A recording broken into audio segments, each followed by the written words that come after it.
It takes thousands of hours to become an astronaut, right, Nina? Oh, I'm not an astronaut. I'm a design consultant at the Container Store.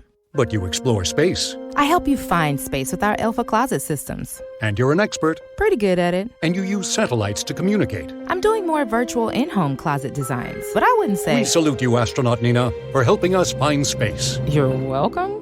The Alpha sales bonus is here. Earn up to $500 in credit now through February 7th at the Container Store, where space comes from. Today is nonstop. And suddenly, your checking account is overdrawn. But what if we gave you more time on that one?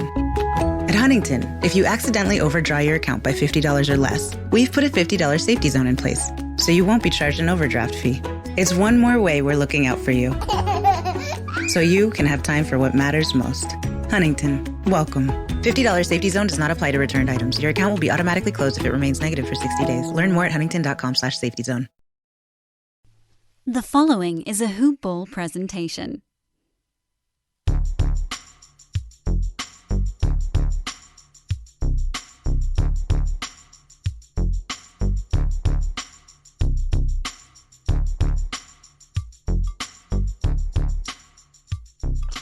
Hello, everyone, and welcome to another wonderful edition of DFS Today. I am hosting for the first time, so everyone can bear with me as I fumble around some of the lineup cards and things like that. But I'm joined for the first time on this Thursday, on this Friday, February 5th show with none other than Chuck. How are you? Yeah, I'm good. Dave, how you doing, man? Also, all good over here. Doing well. Excited to jump into a little 9-game slate with you. And I know that you've been itching to get one of these giant cards, and I feel this is the perfect opportunity. All I've been getting is these chopped up Saturday to Sunday slates lately, so it's nice to be able to do a full 9-gamer for once. So I'm looking forward to it. Absolutely. So before we jump in, I just wanted to do a quick shout out to mybookie.ag. Ever since I started this podcast, people have been asking me for betting tips. I always get asked, who do you like? Lakers or Clippers, Rodgers or Mahomes? And I'll tell you what I tell them. Where you bet is just as important as who you're betting on. That's why I tell people to bet with MyBookie. MyBookie's rep is rock solid, and they've got the best odds, contests, and promotions in the business. They're the only place I trust to handle my NBA-related bets. The one sportsbook guaranteed to give me the best lines for the national championship, college football game on January 11th, as well as, of course, the Super Bowl coming up this weekend when the Chiefs take on the Tampa Bay Buccaneers. So you know me, and you know that I don't give out my stamp of approval very easily. But to earn it, you've got to be the best at what you do. And MyBookie is the best sportsbook out there, period. It's simple. Sign up, enter promo code HoopBall, and get your deposit matched halfway up to $1,000. Head over to MyBookie if you want to add a little excitement to the sport you love and the games you bet. Bet with the best, bet with MyBookie. All right, so jumping into the first game of the night, 7 p.m. start. We got Chicago Bulls taking on the Orlando Magic in Orlando. We've got a game spread of 221.5 points, with the Bulls favored by 2. As far as injuries are concerned, we got a few on both sides of the ball. On the Bulls side, you have Wendell Carter Jr. out. Otto Porter Jr. is doubtful in this one. And then on the Orlando Magic side, you got Al-Farouq Aminu out, Michael Carter-Williams out, Markelle Fultz out, Jonathan Isaac out, and Aaron Gordon out. So let's just jump in right to the Bulls. Who do you like, Chuck? For the Bulls, well, last game with the Knicks was a little rough, but I like Thad Young again. I like how they're kind of playing him at the center there, and they're going to need somebody other than Gafford to kind of go up against Big Vooch there. At 6,200, he's up a little bit, but he's just producing on a nightly basis, and he's pretty much just stuffing the stat sheet right now. So I like that at 6,200. I've looked ahead to the other games here, and I think him at that 6K range is definitely one of the top options there for me at that price throughout the whole slate. I guess the other guys that I would look at, there's not much value play here on this side of the ball for me. And, if you want to take a shot at 8,400 Zach LaVine, he's just been, he's still producing, but he's just struggling. He's not the 50 fantasy point Zach LaVine he's been lately. So it's just definitely a tournament play for me. No, that's a great call out. That's a great call out. The Thaddeus Young call is fantastic. His price tag has jumped up quite a bit. He's been on this new triple double tear that he's been on, but he's absolutely going to be a great play in this type of matchup, especially against the Magic, who are just reeling and they don't have a lot of forwards that can really go up against him in this matchup. So he's a great play. And then as far as, do you have any interest in Kobe White at 6,000? He's definitely a wild card guard for sure. Yeah, wild card for sure. Just the way he's been playing lately, he's let me down and just producing under 30 fantasy points. But I mean, he's dropped down to 6K, definitely from what he was at the start of the season. So I mean, if you want to take a chance on Kobe White, I'm going to pass until I can see him come back to the Kobe White we saw of early season. Yeah, that's a great call. I think, as far as the Bulls side, I think we've kind of exhausted all those options. Who do you like on the Magic? The Magic side is definitely going to be the top two now that Aaron Gordon's out. Evan Fournier, 6,200. Another guy I'm going to have to pick and choose between him and Thad at that price. They're both around the same range. And then Big Vucevic, I don't see who's going to stop him. They're going to have that at center, if they're going to run Gafford or if they're going to run Markkanen on him. I just think at 8,500, he's up a little from the 8,200 we saw last game, but I think he's going to have a nice. He just had a great game, and I think he's going to be able to repeat against his Bulls team. Yeah, that's a great call. I mean, it's really hard not to play Vucevic in this battle against Markkanen. His, as you called it, his price tag is 8,500, but he's had a price tag of 9,500 this season so far. So 8,500 is nothing to sweat over. He's going to be one of probably the better center options at that price tag. So that's a great call. And then the other guy I'm looking at, again, very much a GPP play, just because of his level of productivity has not been there recently, is going to be Terrence Ross. I mean, he's been absolutely atrocious in his last two games. He's made a total of 2 field goals in his last 2 games. I know, absolute garbage. But he loves a lot of things. He loves shooting, he loves missing, he loves sucking, and he loves ruining lineups. So Terrence Ross, I don't care if you go off for 60 fantasy points, I am not taking you. Absolutely. That's why I caution everyone, GPP punt play only. Only if you're willing to take a shot, because that price tag is getting to a point where it's worth almost a punt at this point at 4,900 against the Bulls. The only reason why I even suggest him. So awesome. Other than that, I think we're good on this game. I think we can jump right into New Orleans Pelicans going to Indiana to take on the Pacers.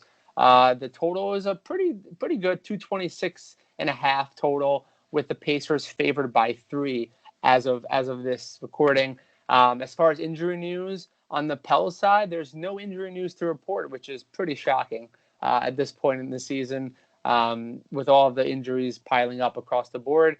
And then on the Pacers side, the only real injury concern that's been a concern since the trade has been Karis LeVert with his medical condition. He's out for the foreseeable future. With that said, who do you like on the Pelican side? So the Pels were just shooting threes like crazy last game, and they looked great. Zion, he did play. It was for some reason he loves playing on ESPN games. I'm going to step away from Zion in this matchup just with Miles Turner and Sabonis. And I'm going to look at Brandon Ingram at 8K. There's a lot of high guys and a lot of guys around that range this entire slate. But I think Brandon Ingram, he's in a good spot, especially with Indy's defense on that side of the ball. So Brandon Ingram at 8K is is definitely going to be in a couple of my lineups there. The other guy is going to be Steven Adams, man. He's just a good he's at 5,800 now, just the center for that salary. He's just been producing on a nightly basis. I mean, other than games when they blows out, but he's definitely given us 30 plus fantasy points on a nightly. So just at 5,800, you're looking for a low center. Steven Adams is just producing consistently. And I think anywhere else I'm going to go, if he's out, Jackson Hayes just doesn't look like the play anymore. It looks like it's going to be Hernan Gomez. He's stepping up at 3,600. So if Adams does end up being out for any reason, I think I would definitely go Hernan Gomez at 3,600 over Jackson Hayes. But other than that, not really feeling any much more value on this side of the ball. So I think those are pretty much the top 2 to 3 guys I'm looking at here. Yeah, that's a great call. I mean, it's definitely going to be interesting on the Pelicans side. Zion has finally shown that he has capabilities to actually produce some steals and blocks recently. Just because before that he was really struggling in kind of getting his whole kind of DFS game together.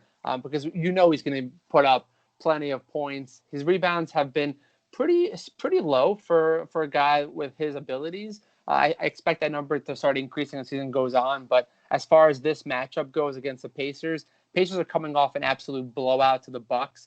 So I think the Pelicans are going to have a much more competitive game here. In that case, Zion at 8,100 is going to be absolutely crush-worthy. And then Brandon Ingram, again, another guy you can go to pretty consistently. He's down to 8,000. His price tag is pretty comfortable. He hasn't been putting up really strong games. He's been pretty much averaging in the mid 30s fantasy point wise. So I'm not going to have a lot of interest in Ingram. The only other guy I'm going to take some shots on the Pelicans side, I love the Adams call. And again, he should be healthy, but if he's not, the Herman Gomez call is a fantastic one at 3,600. The cheapest center you could possibly get in this kind of game scenario. So he could be in play. But the only guy I'm looking at really is going to be Nickeil Alexander-Walker, the backup shooting guard, 4,400. He's a guy that you never know how many minutes he's going to play night in, night out with the likes of Ball and Bledsoe healthy. But with that said, again, great GPP option on this slate because he can have, if he plays 20, 25 minutes and he makes some shots, he can do a little bit of everything, get to 25 fantasy points or high 20s. Suddenly he's a steal at that 4,400 price tag. So I'm going to say he's probably one of my favorite kind of value plays if the situation calls for it, especially in this game. Absolutely, that's a good call. I concur with that one. Nas, he's a solid option if he's getting those minutes. Yeah, absolutely. So I guess who do we like on the Pacers side? Oh man, they looked awful last game. They just could not get anything together other than the Capitano there, Mr. Bonus himself. 8,600. He's up a little, but he's down from what he's been up to. He's been up to 10K at some point, but just what he's producing, monster doubles on a nightly basis. Another option you'll have to be thinking about in that high 8,000 range. Just the way he's leading this team, a facilitator, he's doing everything on the court. It's if these guys are going to stay in the game, he's going to be going off as long as he's not getting in foul trouble. Sabonis is the play on this side of the ball. Malcolm Brogdon, he was struggling with a shot last game, so I'm gonna stay away and just kind of see what's going on with him for a little bit. I don't like the matchup here for him. I think the other guy, you could go the big three all day, but I'm going to stay away from Miles Turner and Malcolm Brogdon just in this matchup with Steven Adams there on the other side of the ball. But Jeremy Lamb looking for a bounce back. He's had double-digit scoring except for that last game and another game back against Charlotte, and just 2 games since he's been back, he hasn't scored in double digits. So at 5,200, he's a good value play. And a good matchup for him. I like Lamb, and he's getting those minutes. And the other guy would just be T.J. McConnell. He's up. He's going up to 5K now. The past 3 games. So he's just producing. He's almost producing 30 fantasy points per game. He's there. He's stuffing the stat sheet. He's doing everything. He's popping dimes to everybody. So just another good, solid. I wouldn't even call him value play anymore because he's at 5K, but he's definitely a good play producing at that 5K range. Yeah, that's a great call. T.J. McConnell, a guy that a former Sixer, just throw that out there. He's been absolutely balling for the Pacers, and the best part is because he's getting minutes regardless of whether the game's close or not. So that's something to keep in mind, especially in this type of matchup against the Pels. I think he's going to be a guy that can really perform, and his price tag has not jumped much over his last 3 games, despite his increased production. So I love that call. And then I know you're shying away from Malcolm Brogdon. I actually like him in this matchup against the Pelicans backcourt just because he's been playing pretty consistent recently. He's coming off an absolutely awful shooting performance against the Bucks. I expect him to right the ship. I mean, he's he's a pretty consistent field goal percentage guy. I don't think the Pelicans are necessarily going to be a tough matchup from that perspective, because he can do a little bit of everything across the board. So I expect him to bounce back and get to that 40 to 45 point fantasy range. And at that point, at 8,000, he's going to be a great call potentially. And then your Jeremy Lamb call. Love Jeremy Lamb. I play him virtually in almost all my lineups as a great contrarian play to everyone else, because he doesn't get enough ownership on most slates. Mm-hmm. And I fully expect him to get low ownership in this one as well. So he's a guy that, again, coming off a poor performance against the Bucks when everyone played poorly outside of your Sabonis call, I expect him to bounce back. His price tag is down to $5,200, a nice little salary reduction, so he's going to be a nice little play for me.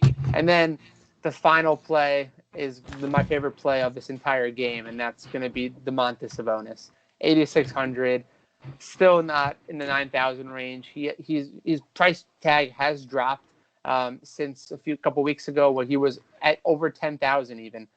So now he's at 8,600. Just a plug and play as they come. I don't expect too much of an issue going up against the likes of Steven Adams or Zion. So I fully expect Sabonis to put up another 50, 55 point burger. At which point, best play of the game, no question about it. With that said, let's jump into the next game on our slate. It's a 7:30 p.m. start time. We have the Toronto Raptors taking on the Brooklyn Nets, visiting the Brooklyn Nets. Apologies, with the highest spread of this entire slate of 243. Shootout. The Nets, shootout indeed. With the Nets favored by 5 points. On the Toronto side, as far as injuries are concerned, you have OG Anunoby, Malachi Flynn, Jalen Harris, and Patrick McCaw all out. And then on the Brooklyn Nets side, you have out Spencer Dinwiddie for the season, Reggie Perry's out for this one, and Nicholas Claxton is also out for the Nets. So with that said, who do you love in this shootout opportunity for the Toronto side? So now you like Malcolm Brogdon there. The only reason I didn't like him here is because you got these two guys on this side of the ball now. You got Van Vliet and Lowry around the same range. So if you had to pick between the two, are you going Van Vliet or are you going Brogdon in your main lineup here? Say you had one lineup to go. Who do you like better there? Putting me right on the spot early. I love it. That's the only reason I faded Brogdon. Honestly, you know what? I have to say I'm going to stick to my guns and stick with Brogdon, just because Van Vliet and Lowry potentially might have to share some of the workload. And, for me, I'm all about the contrarian play. So I'm going to go Brogdon. Cool. Yeah, no, definitely a big primetime national television game. These guys are high total. This game is just going to be a total shootout. I expect nothing less. You got your top dogs here, Van Vliet, Lowry. It's really picking which one you want to go. They both had a great game. Van Vliet just had a ridiculous off the wall, balls to the wall kind of game. So I expect them to have another good game. I don't expect them to have another 70-point fantasy game against Brooklyn, even though Brooklyn hates playing defense. But I like Van Vliet, 7,900. Definitely not up there with some of these other big dogs. So I think at 7,900, I like him at the point position here. I like him over Lowry too in this matchup. The other guy is who was I thinking here before? Oh man, where are we here? Oh yeah, Watanabe. I like Watanabe at 3,500. Yuda's just he didn't get as many minutes last game and he didn't produce that much, but I like him just for a solid option off the bench at 3,500. So I think that's pretty much where I'm going to go on this side of the ball. I mean, you can go Pascal, Siakam, but there's so many other options on this slate. I really like Van Vliet, and if I'm going to use a value guy here, it's Watanabe here, especially if anybody's out on this side of the ball. Powell's just he's going up on his price, so I'm going to pass on Powell in this one as well. How about yourself?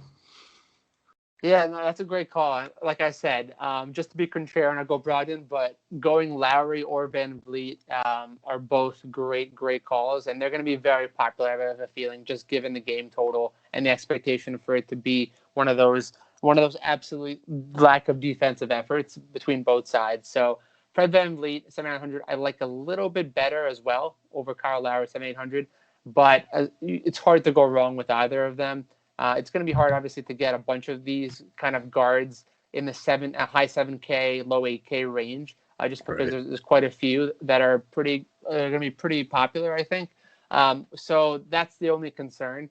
The only guy, I know you're kind of anti-Pascal Siakam. I mean, 7,600, it's tough. He's definitely priced appropriately, coming off a game where he didn't have to do much in the blowout against the Magic. If this game, push comes to shove, if it comes down to the wire, he's going to have to put up 50, 55 fantasy points for them to have a chance against the Nets' firepower.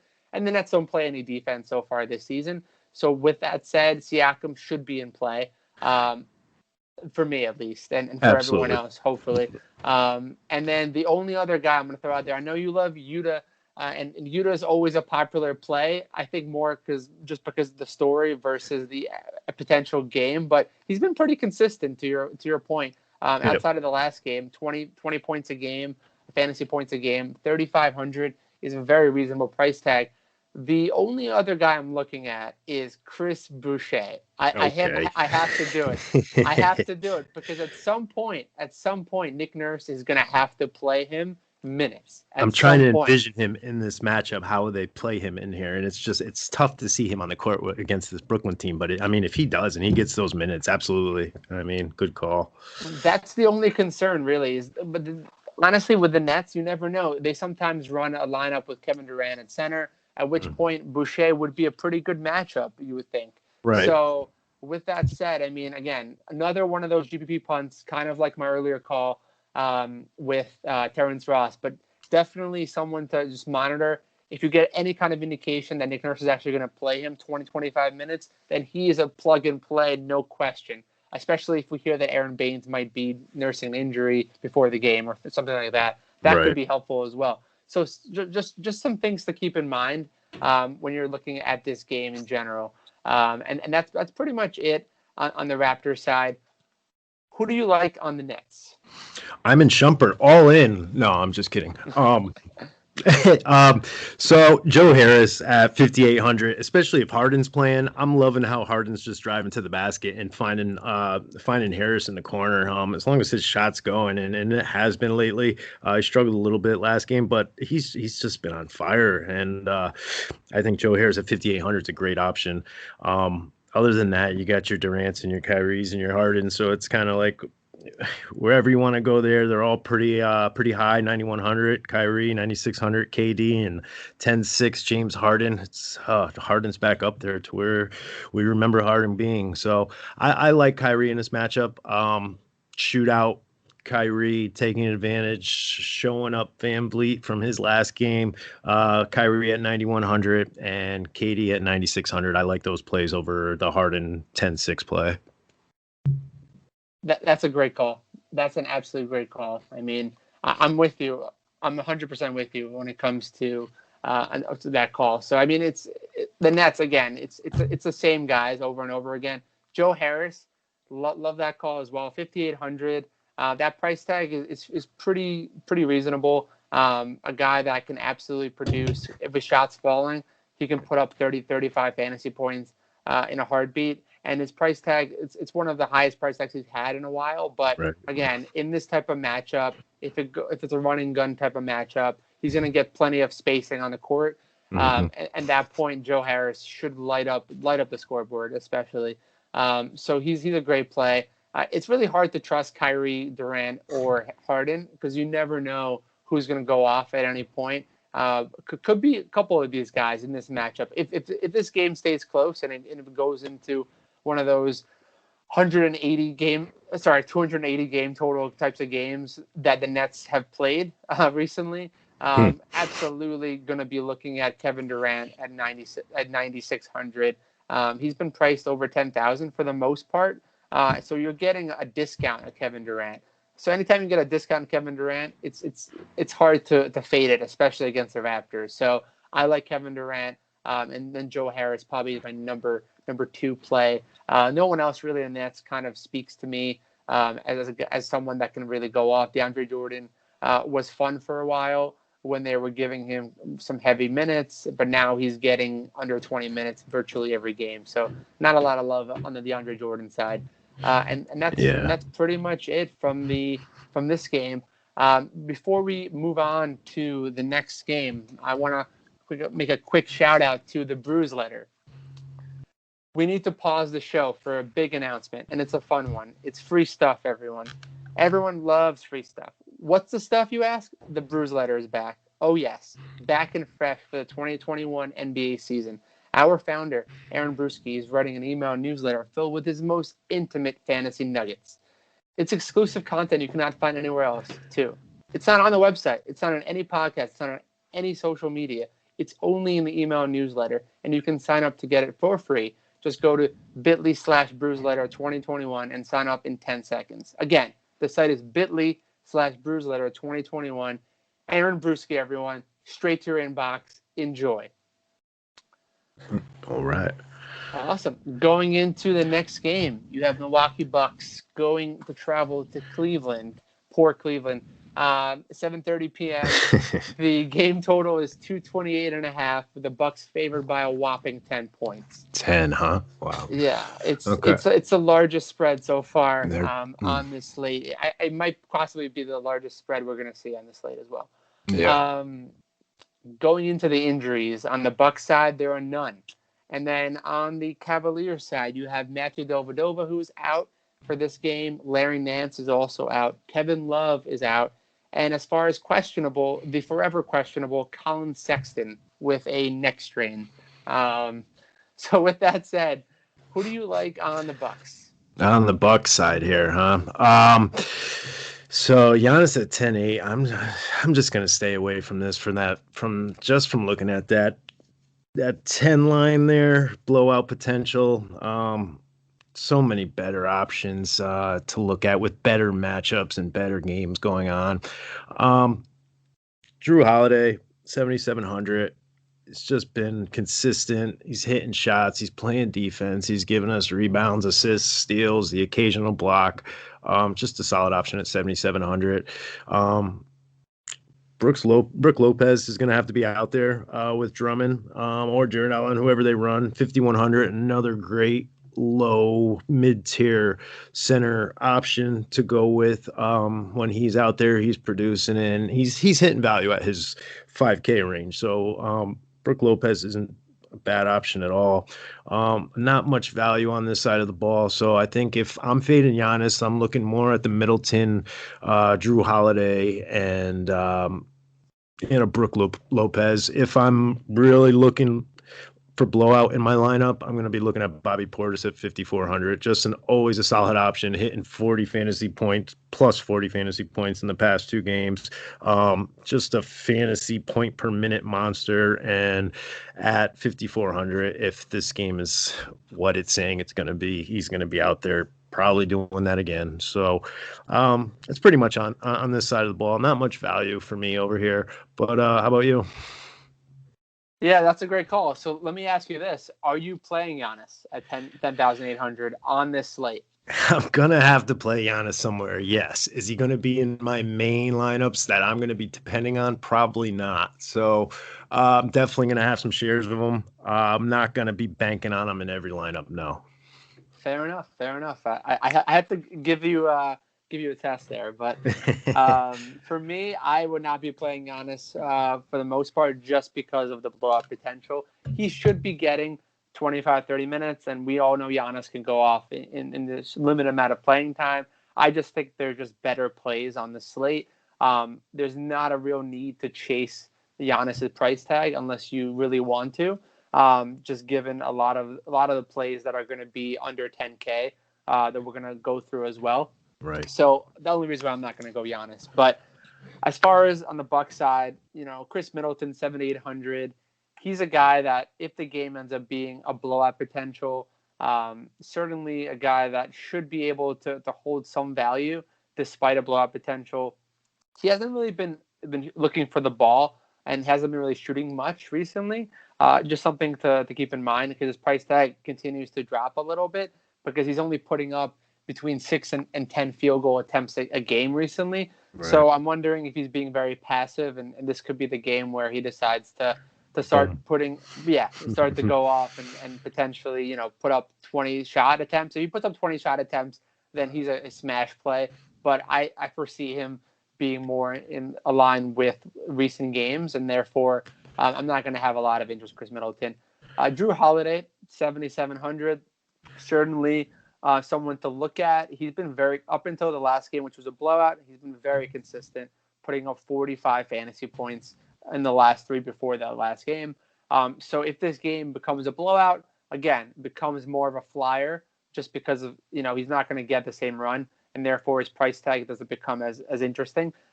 So I'm not going to have a lot of interest in him.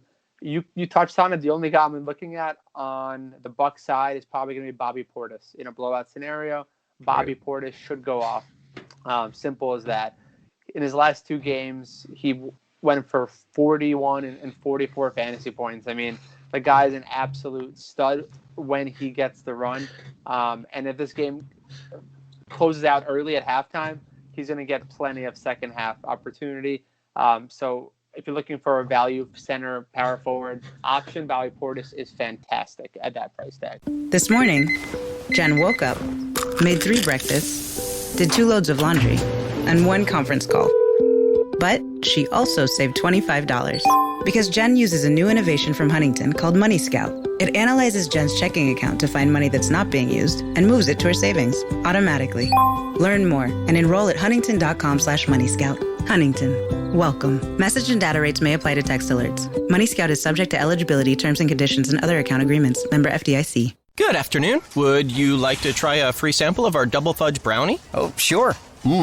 That's very good. I'll just take 1 more, just to be sure. Yep, still very good. Some things never change, like never being able to take just 1 free sample. And Geico saving folks lots of money on their car insurance. Is that macadamia nut I taste? Let me take 1 more. Sir? Yeah, I thought so. 15 minutes could save you 15% or more. Yeah, he only ran for 17 minutes and put up 43 fantasy points. I mean, if that guy's going to do that and he's given that opportunity, it's a no-brainer if you think that ball's going to go that way, if the game's going to go that way. Absolutely. So with this being a potential blowout, who do you like on the Cavs side? If it's going to be a blowout, if it's not going to be a blowout and I see it's going to be close, Andre Drummond's at his lowest salary of the season at 8,200.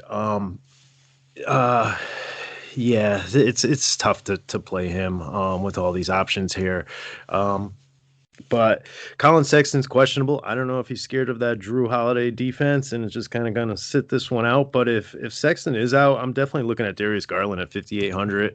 Just a solid mid-tier guard there, just producing, averaging just about 30 fantasy points per night. Can't really go wrong if Sexton's out. I think if Sexton's out too, I'm looking at Cedi Osman at 4,600. Usually when Sexton is out, it's usually and it looks like Nance is out already, right, for this game. It'll definitely be some Cedi time. He'll be putting up some shots and doing what he does, being a facilitator on the court. So I like that. In a blowout scenario, you got to look at Dylan Windler at 3,200 when he gets the opportunity over there. He's putting up his as at a fantasy point per minute. He's doing it for 3,200. He'll definitely hit value, especially in a blowout situation here.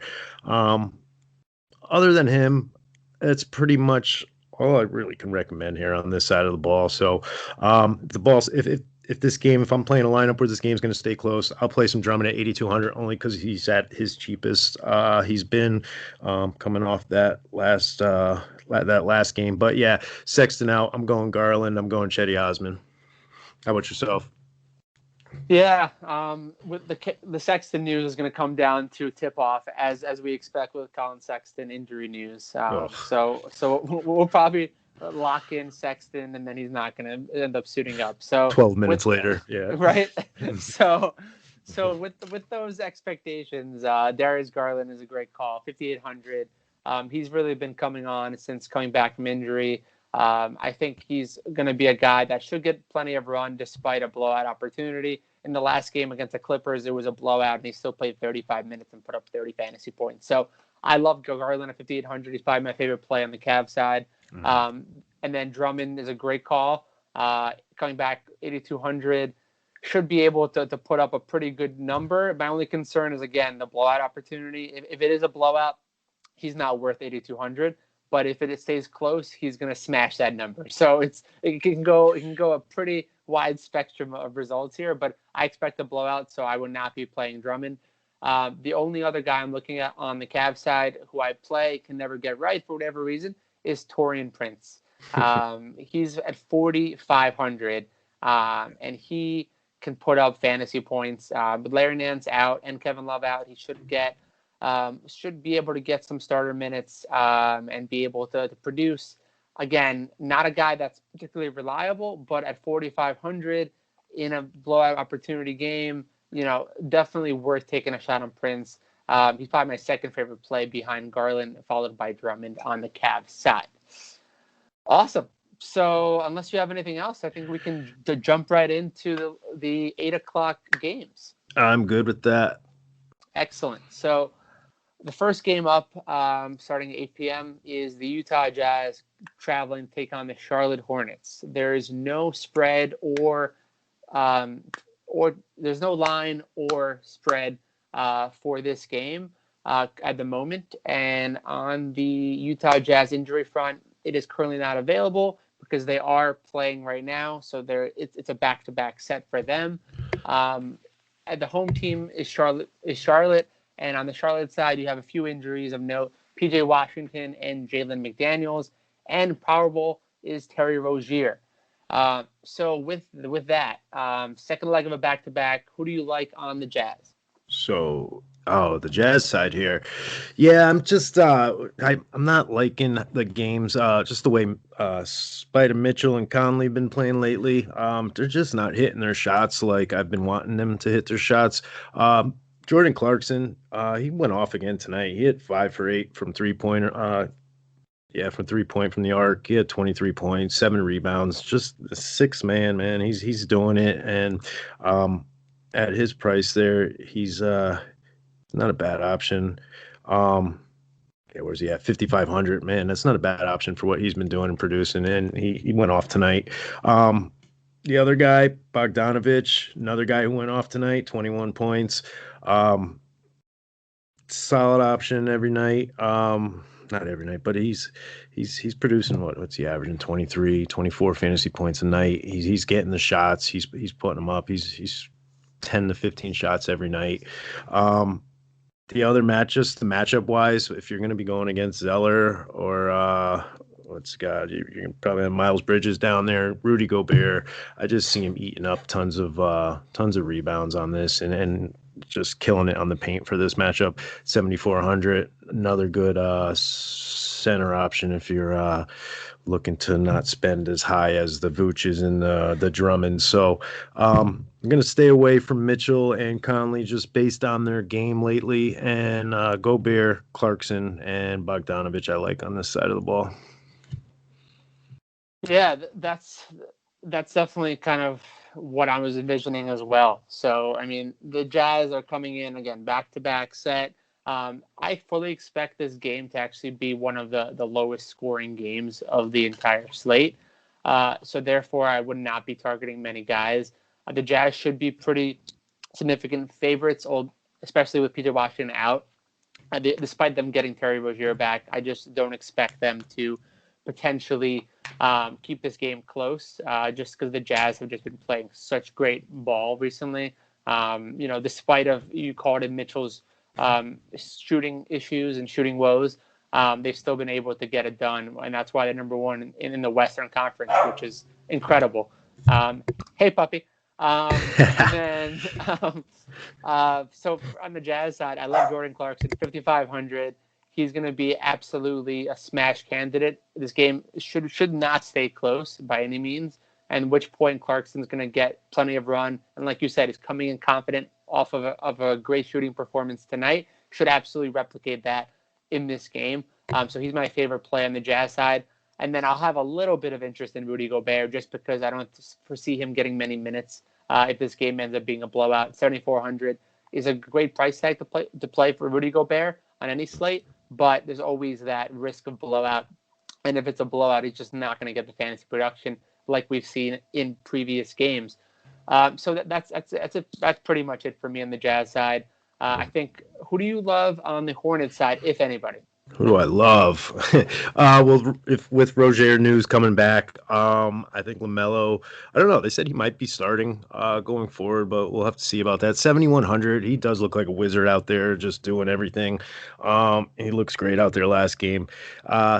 With Rozier back, I'm probably going to fall back off LaMelo on this one. Gordon Hayward, 7,500. Just a guy who's just staying there in that mid 7K range and just producing. His ceiling is just as high as anybody else up in up in those higher tier range.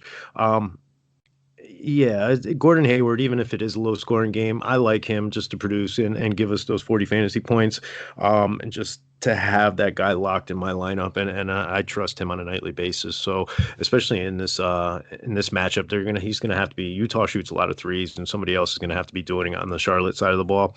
So Gordon Hayward, 7,500. The other guy, Cody Zeller, is just going up and up, 6,100 now. He's going to have to be out there with Gobert. I can't do it at that price. It's just too much for me. And Miles Bridges, 5,400 would be a better option for me, just the way he played last game. He put up 11 shots. He's 7 for 11, 32 fantasy points.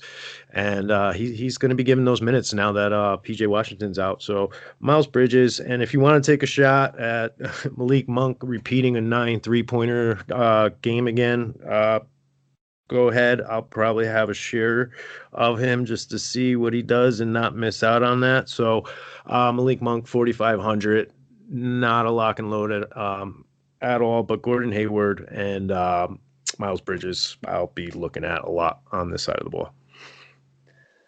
Yeah, that's a great call. Miles Bridges, I had a little note that he should start again with P.J. Washington out. So I like him quite a bit. The price tag has gone up to 5,400, so he's not going to be a sleeper by any means on any slate. So that's why people might be a little cautious in playing him and locking and loading, especially in this type of game scenario against the Jazz. But again, if you want to play that ownership card and play Miles Bridges, I highly recommend that. I think he should be able to put up 25, 30 fantasy points fairly easily, despite of a blowout risk. The only guy I'm looking at, Gordon Hayward, 7,500. Certainly going to be a guy that needs to do a little bit of everything, especially if the starting lineup remains unchanged, or if Rozier comes back to the starting lineup. Obviously, we'll get some additional clarity before game time in terms of the starting lineup.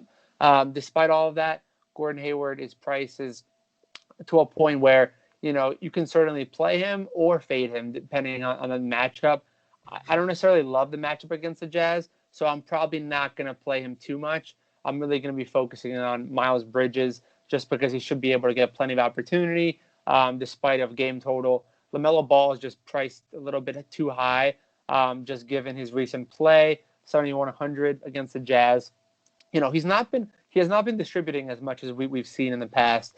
He hasn't really gotten to 10 assists in quite a few games. He's still putting up pretty decent fantasy numbers despite all of that. But I don't know if I can trust LaMelo Ball against the Utah Jazz playing as well as they are. So with that said, it's going to be Miles Bridges only on this side of the card. Awesome. Sounds good. Awesome. So Cool. Before we move on to the next game, I just wanted to quickly shout out the Fantasy Pass. Fantasy draft season is over, and you already brewski 150 your way to a hell of a team, but the season has just begun. The Fantasy Pass is still the best deal in the industry at just $4.99 per month. And now that we're in regular season, there's zero commitment. Sign up for 1 month for $5. If you don't like it, you can cancel. We know you love it, but it's always nice to have that option. Also, DFS Pass is only $1.99 a month as well, and you get access to the Hoopball Discord server, which you can all hang out with the Hoopball pros like myself and Chuck around the clock and get one-on-one help with you and your team any time of day and right before lock especially. So please do check it out. Head to hoopball-com. hoop ball dash ball hoop. Sorry, I'm clearly first time reading it. Hoop-ball.com and click on the Fantasy Pass and just below the main media wall. Got him. Awesome. So as I fumble through that, let's jump into the next game on the slate. We have Washington Wizards taking on the Miami Heat, traveling to take on Miami Heat. The current total is 228.5 points, with the Heat favored by 6.5 points.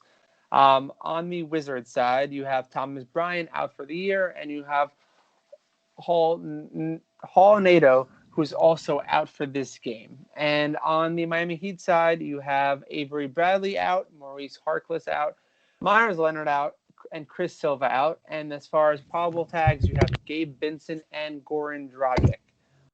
Let's jump into it. Who do you like on the Wizards side? The Wizards side. Last game, Rui Hachimura, he had a decent game at 5,400. If you're looking for a solid option, somebody he's producing over 30 fantasy points a game. Good matchup here. I think he's a good 5,400 play here. With Westbrook's back here, so 9K. Just the way he's been playing. If you want to go there, I'm not going to be able to play Westbrook in this game. Bradley Beal's down on his salary. I like Beal. 9,500 down from his usual 10K range. Could be a shootout with Jimmy Buckets there on the other side of the ball. So Bradley Beal, 9,500. I'll have some shares of. Take some shots at Rui. My good value play, who I've been just playing lately, 3,900. Denny Avdia. Solid guy on the floor, just spreading those stats everywhere, points, rebounds, steals. I expect him to keep getting those 30-plus minutes and just keep producing and taking those fair shots he's getting on a nightly basis. And he's becoming a good role player on the Washington side. So I think Denny for a value play. If I had to go some kind of mid-tier, it would be Rui. And if I'm going high tier, it's going to be Bradley, Ball, or Beal there. How about yourself? Yeah, no, I think you definitely nailed it as far as my thought process as well. So for me, I'm looking at Bradley Beal, 9,500. He's pretty much matchup proof at this point in his season. Again, despite playing with Westbrook in this game, he got a nice little price reduction to 9,500, which we all love to see. And he can go off for 55 fantasy points pretty much on a nightly basis. He hasn't gotten to that point in about a week, so there might be some skeptics, especially against the Miami Heat. But the Miami Heat are not the same Miami Heat that we saw in the finals of the bubble season, and they are pretty awful this year as well. So with that said, I like Bradley Beal a lot in this matchup at 9,500. He's probably my favorite play of this game. The only guy I'm looking at really from a value perspective is probably going to be Davis Bertans, guy that has not been playing really well since returning. He's getting conditioning back up, but he's coming off a game where he did put up 23 fantasy points. And despite all that, he's still got a price reduction here. So I'll take advantage of that. 4,700. I'm going to have some fair share of him. And then as far as dumpster diving, love the Danny Avdija call. He's a guy, a young rookie that is starting for the Wizards and get pretty decent run. A guy that can score, can do a little bit of rebounding, can provide some value. And at 3,900, one of the better value plays on this entire slate. If he gets some solid run, and that's it for me on the Wizards side. I think we can jump right into the other side and the Miami Heat. Who do you love or like? If this game is going to stay close, Bam is in a great matchup. I don't see who's going to stop him. They're going to have to be going back and forth between Wagner, Rolo, and Alex Len there. So I see Bam just destroying these guys as long as he's not getting foul trouble and does the complete opposite. I love Bam in this at 9,200, just producing. And if this is just a great matchup for him, he's going to smash if everything goes well for this guy on the court tomorrow. Jimmy Buckets, 8,300. Definitely have some shares of him. You can't go wrong. Just since he's been back, he's just producing. Just a monster on the court. He's Jimmy Butler. So 8,300, another 8,000 guy. Solid option for your lineup for those 40 to 50, just high ceiling player. Kelly O is also in a good situation here. 4,800, just another little low mid tier wing guy here. Just seems to be producing. I think he's in a great matchup here. I'm definitely going to have some Kelly O, Olynyk shares in this one, and I think that's it. They're saying Gabe Vincent might play now because Avery Bradley's out. I don't like playing Gabe Vincent, so I mean it's just an option there at 3,300. But just to point it out, but I'll definitely probably not be playing him. But he's a good play at 3,300. If he's going to play with Avery Bradley out and get some more minutes, then yeah, he'll produce and hit value. So that's pretty much it. I'm going with the big guys on this side of the ball. How about yourself? Yeah, I'm with you. Jimmy Butler, 8,300 is my favorite play. Just dollar for dollar in this game, probably just because of his upside, and his price tag is very reasonable.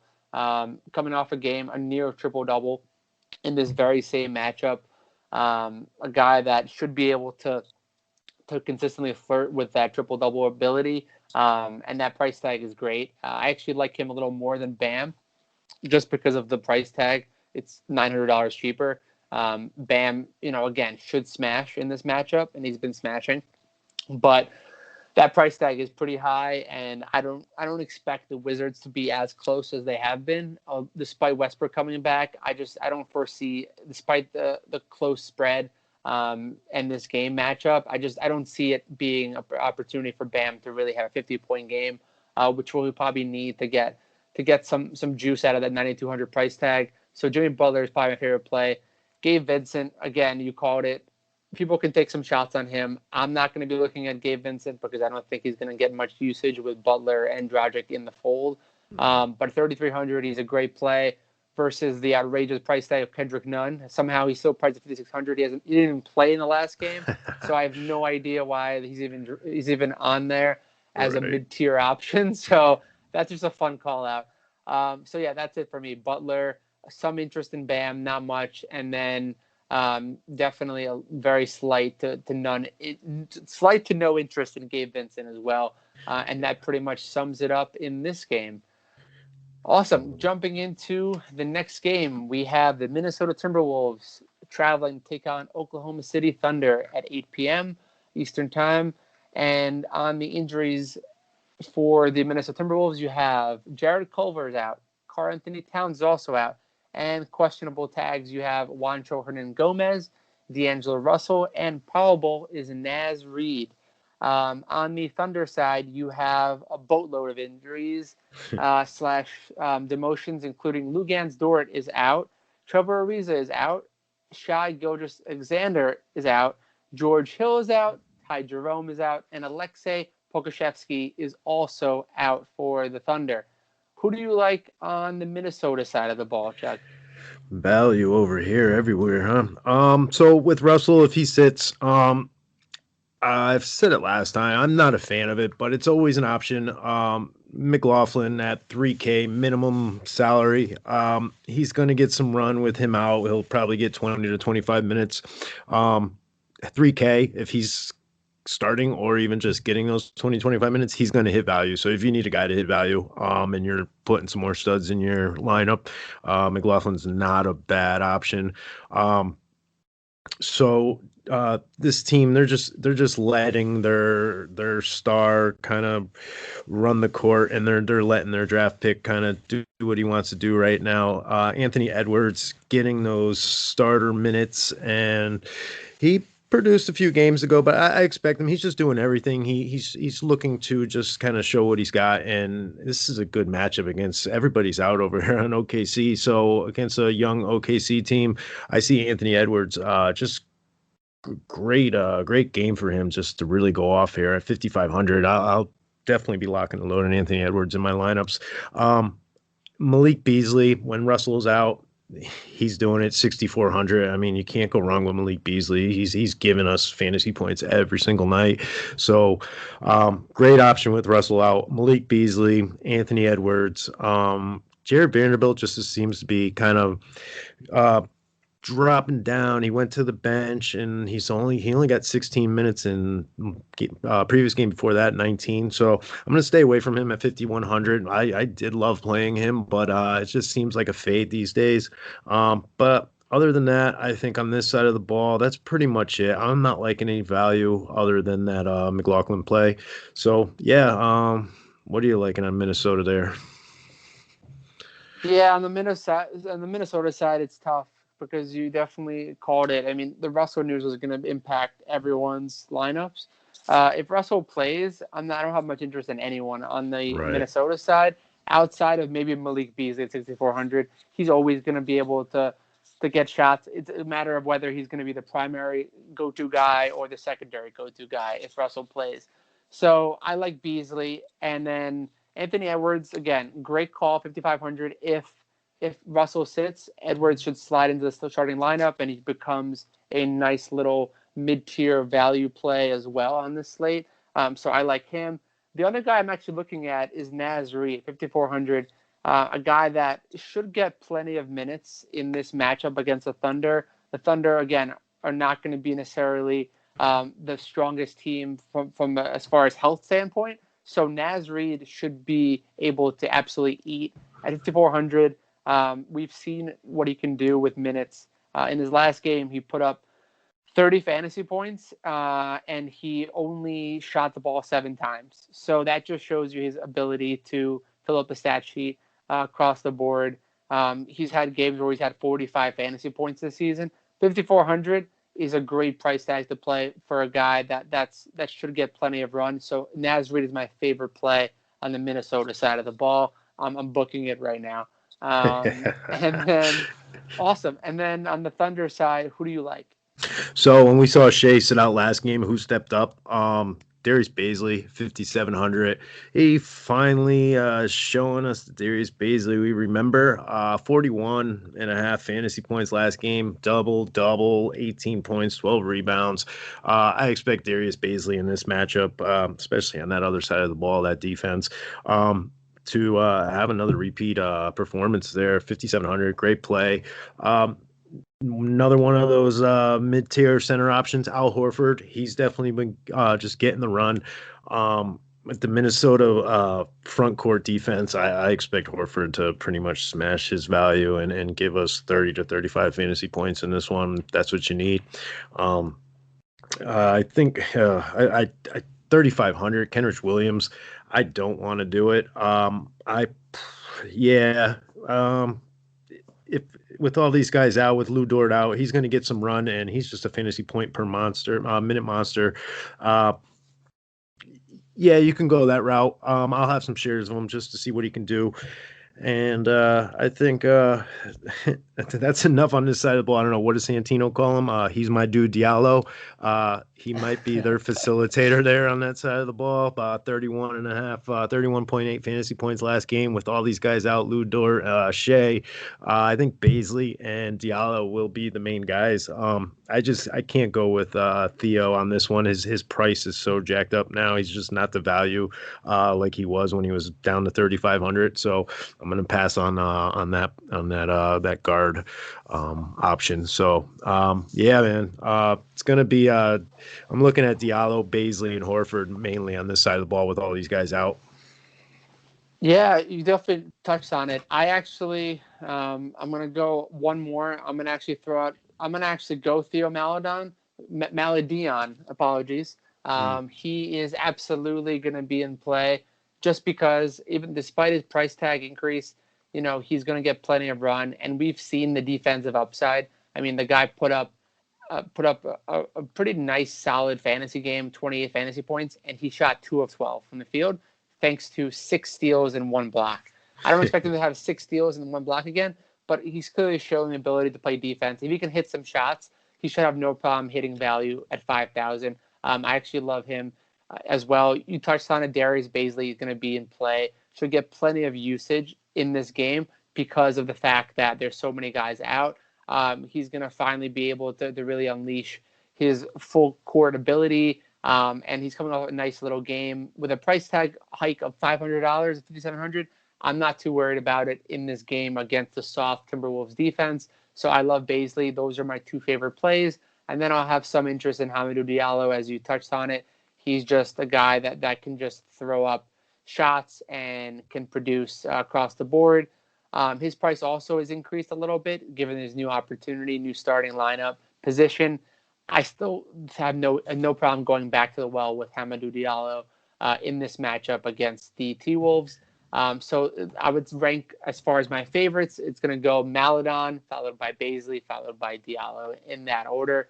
I don't have much interest in Horford at 6,100, just because he's been very consistent recently. I don't know if he's going to really have interest in playing against the Timberwolves in this game.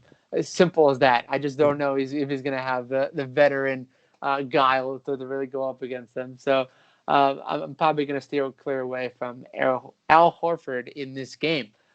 Awesome. So Cool. Let's jump into our 9 p.m. cards, shall we?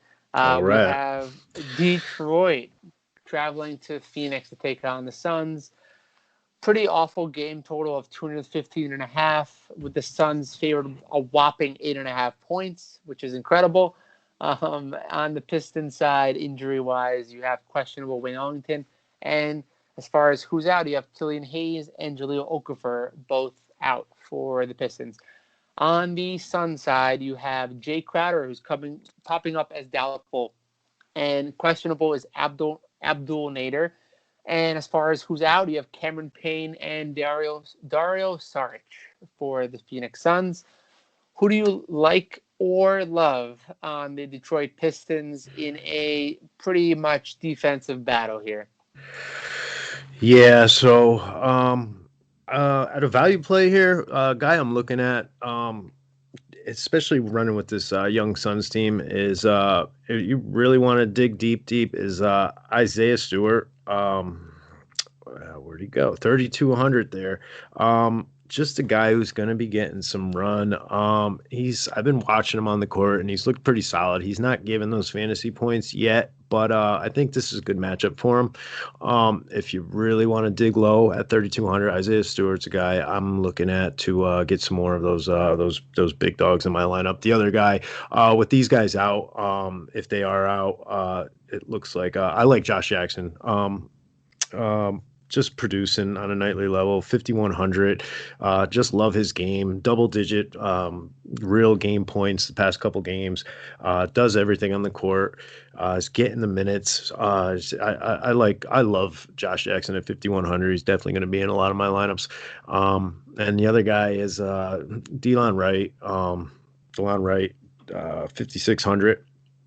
We all saw what he did last week now, but since then just producing those mid 20 range, 5,600. I expect him to hit value against a Phoenix team here, and Blake Griffin. No, I don't know what you're doing these days. Definitely staying away from that guy. And Jeremy Grant. I don't like this matchup for him. I do like playing Jeremy Grant, but I just. With this game, I'm going to stay away. So I'm looking at DeLon Wright and Derrick Rose. I don't know what's going on with this guy's stomach bug, but with Wayne Ellington out too, I really like Josh Jackson. And if I'm digging deep, Isaiah Stewart. What are you liking on this Detroit side of the ball here? Yeah, I'm not liking much. I'll tell you. I'm going to go Delon Wright is absolutely going to be an opportunity. He's going to be a GBP play at best, given this game total, given this matchup. But I like him to bounce back. He's been putting up until the Warriors game a couple games ago. He was putting up 30 fantasy points. He even had a 57 fantasy point game against the Sixers. I mean, if he gets the run, he can do a little bit of everything. You can steal the ball. You can really get some assists. You can score buckets. So Delon Wright is probably my only play I'm really looking at on the Pistons side. I don't have a lot of interest in Josh Jackson just because of the inconsistent role on the team, 5,100. I would much prefer Josh Jackson when he was priced in the 4,000. He is coming off 2 great games in a row, but I don't see that coming to fruition against the Suns defense. So I don't have a ton of interest in Josh Jackson.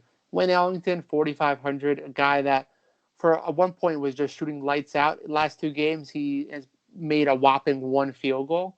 So not a guy I'm looking at normally. But again, if you really want to go bargain diving, he should be 1% owned on this entire slate. So you might want to go there, but I'm not going to have much interest in Wayne Ellington just given his inconsistencies. And then you touched on it, Jeremy Grant.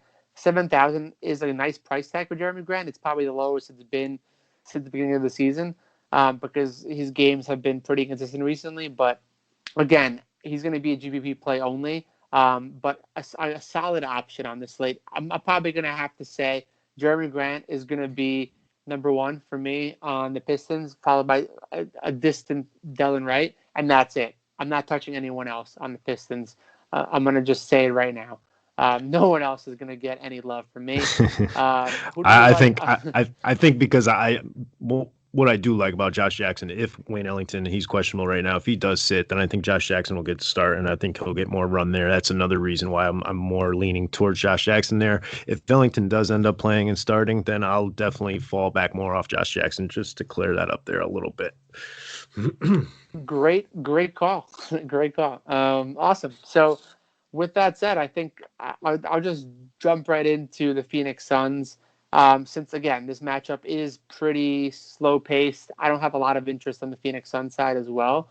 I'm only looking at really DeAndre Ayton, 7,100. His price down a little bit, coming off some 30-point games.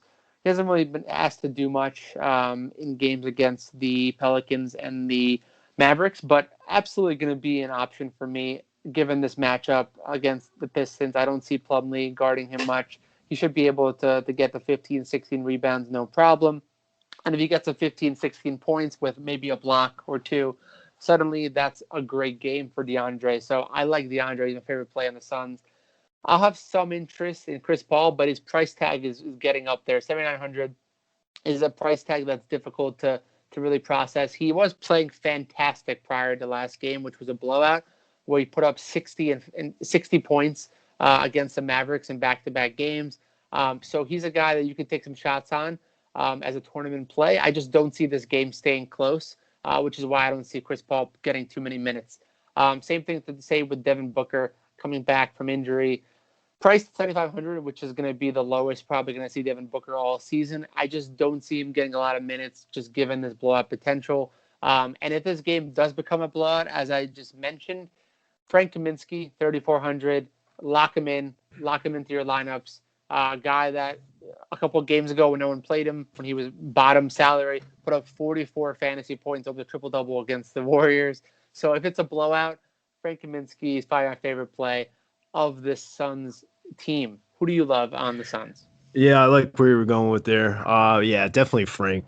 Frank's definitely, if he gets those minutes, he's just a fantasy point. He eats them up, and he's definitely going to take advantage of those blowout minutes, that garbage time. With all these other guys out, if Crowder does end up sitting, I would pretty much probably pivot to an Abdul Nader, but he's questionable as well. And if both of these guys are questionable, I'm looking at Cam Johnson at 4,800. Just a guy who's going to have to fill those minutes, whether or not this is blowout or not. He should be able to get, his respective minutes there. And I think with Crowder out, he's just going to get more run, and I don't see him not hitting value and producing in this matchup. The other guy, Devin Booker, I'm going to definitely take some stabs on Booker in this one. I like that he's still throwing up 20 shots per game. As long as he's hitting, just needs to be hitting more than 50% of those. And I'm good with taking Booker at 7,500. He's been getting a lot of wrath from dating his little Kendall Jenner girl, and that it's slowing down his game. So I expect him to try to get a little a little pissed at this one and start hitting some shots. Even if he just starts hitting them early and a blowout happens, do it quick. But I like Devin Booker in this matchup, and I'm going to stay away from Ayton in this one. It's a great matchup for him, but just that blowout risk, I'm going to have to stay away from it 7,100 with all these other options at that price. And I think that's pretty much it. I like Cam Johnson, and I like Booker, whether this game stays close or not. That's pretty much it from me. Fair enough. Before we jump into the final game of the slate, you know what time it is. It's time about the upcoming Valentine's Day. Yes, Valentine's Day is upon us, fellas. Make sure you're ready for wherever the night may take you. Our friends at Manscaped, the global leaders in men's below-the-waist grooming, are here to tell you that you need to use the best tools for the job so you can be ready for anything on that special day. 2 million men are already using Manscaped products to groom. Make sure you're one of them. The best way to get started is with the Manscaped Perfect Package 3.0, full of the best products to keep you looking, smelling, and feeling nice. The Perfect Package 3.0 is led by their revolutionary third-generation Lawnmower 3.0 trimmer, which has advanced skin-safe technology and features a cutting-edge ceramic blade to reduce grooming accidents.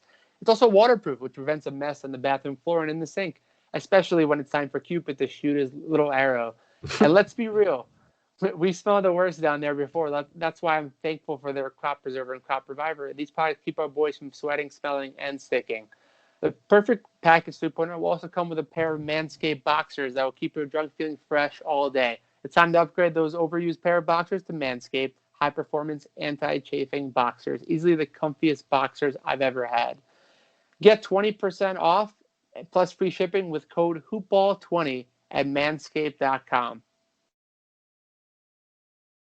Jumping into our final game of the night. How excited are you, Chuck? Oh, man. We have these I like Celtics. this one. This is definitely a good national television game here, man. I'm excited for this one, actually. Absolutely. We have the Celtics traveling to Los Angeles to take on the Clippers. The game total is 221 with the Clippers favored by 5. Injury side, on the Celtics side, you have Jaylen Brown, questionable, Peyton Pritchard, questionable, and who's out is Marcus Smart and Romeo Langford are both out for the Celtics. On the Clippers side, the only injury note is Patrick Beverley, who was out for this game. Who do you like on the Celtics side in this primetime game? Well, if Jaylen Brown sits, I'm looking at Jason Tatum at 8,900. Yeah, he's up there, but he's gonna get tons of usage with Brown out. Yeah, I'm going to be definitely staying on top of that Brown news and see what happens there. If Brown's out, it's a lock and load Jason Tatum for me in this matchup, especially going against this Clippers team. They're going to have to really battle it out. National television game, just prime time, last game of the night. I love this matchup here. I'm excited for it. The other guy looks like Kemba's back, 6,500 for Kemba. It looks like he got 31 minutes that last run against Golden State. He's looking good now and looking healthy, and I like his price at 6,500. I'm definitely going to be if Brown's out, I'm looking at Tatum and both Kemba in this one. I don't know if if Peyton Pritchard's coming back with Smart out. Teague's just not producing for me, so I'm gonna stay away there. And Mr. Time Lord Robert Williams, 3,600. I'm sure he's gonna have to be out there with Ibaka or Zubac out there. So great value play, just killing it when he gets the minutes. And I think he's a great value there. I think that's pretty much it on this side of the ball here. It's pretty much going to be Tatum, Kemba, and definitely Time Lord there. How about yourself over here on this side? Yeah, you definitely nailed it. I mean, Time Lord is always in play for me on most cards. I think the Clippers is a great matchup for him to smash in limited minutes. The only thing that I just don't trust are his minutes, and that's the one thing holding him back, just because of the three-headed monster down low. They have Daniel Tice starting with Tristan Thompson. Everyone appears to be healthy. Is the only concern, but like you mentioned it, he's a great fantasy per minute producer. And if he gets 15, 20 minutes at 3,600, he's going to be a lock and load as a nice dumpster dive value play. And then you touched on it, Kemba Walker, 6,500. should be absolutely in play in this game. If Jaylen Brown ends up sitting, he should absolutely smash that price tag, and he could potentially be one of the best point guard plays on the slate, despite a tough Clippers matchup, just because of his price tag and ability to produce with Jason Tatum. Speaking of Jason Tatum, I don't know if I have too much interest in Tatum just because he's 8,900. It is a tough matchup for him, and that price tag is high. He is coming off a nice game against the Kings where he put up almost 58 fantasy points. In this matchup and the defense of Kawhi Leonard, I just don't see that happening as much. So I'm going to probably fade Jason Tatum in this game. And that's pretty much it. Jaylen Brown, if he plays, I'll have some interest in Jaylen Brown. 7,600 is a nice price tag for him. But again, the injury concern, he's dealing with some knee soreness. It's tough to really rely on Jaylen Brown in this type of game against the Clippers. So I'm not going to have much interest there. And that's pretty much it for me on the Celtics side. Who do you love on the Clippers side? So Pat Bev is still out. I mean, you got your big dogs, Kawhi and Paul George, both pretty much close this time. Usually they got like a 400 difference, $100 difference. It's just I'm probably going to play a couple lineups, one with George and one with Kawhi. One of them seems to have a better game. So yeah, both of those I'll definitely differentiate with. Ibaka is going to be out there with, like you said, Tristan Thompson and Tice, with the occasional Time Lord coming in and out. So I like Ibaka here at 5,500. Great center option for that price. He's definitely going to have to be on the floor with all these guys. And I think that's it for value on this side. Not much. Lou seemed to be hitting his shot that last game, but just can't trust the guy. 4,400. It's very tempting to take, but I'm just gonna fall back off that, off that, and pretty much probably just stay with Kawhi and Paul George on this one with a little bit of Ibaka sprinkled in there. Yeah, that's probably the safest play. I mean, it's a tough one against the Celtics. I mean, with Paul George and Kawhi Leonard playing, you can go either way. Kind of what we said earlier on the slate with Van Vliet and Kyle Lowry. It's tough to gauge who's going to go off in this game. Both could be potentially in play. It's hard to really trust any of them. So I'm probably not going to have much interest there, unless you're playing tournaments, in which case Kawhi Leonard 8,800 is probably going to be your best bet.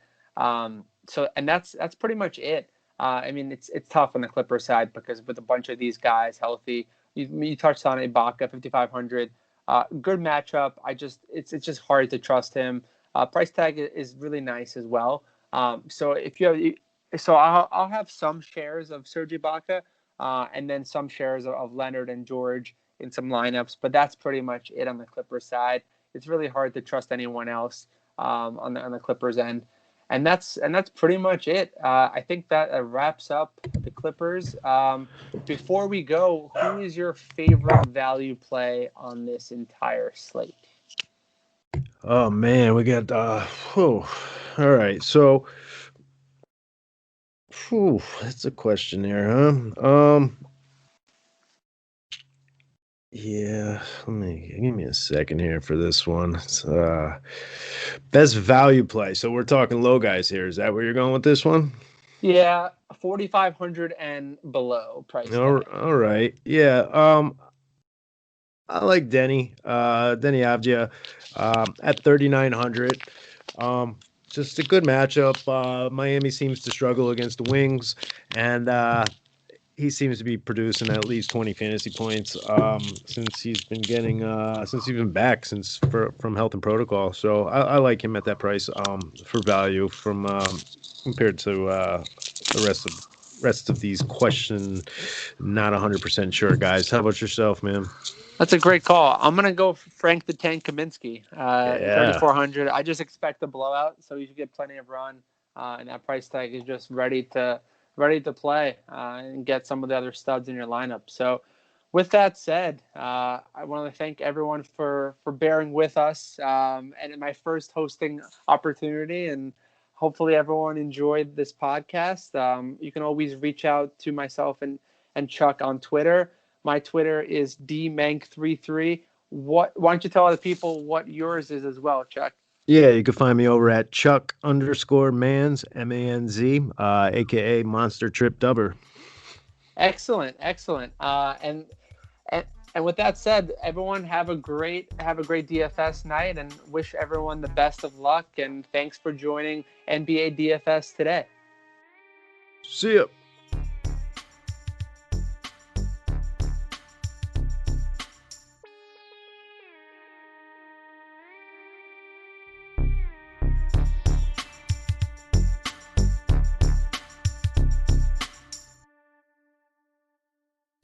This has been a Hoop Ball presentation.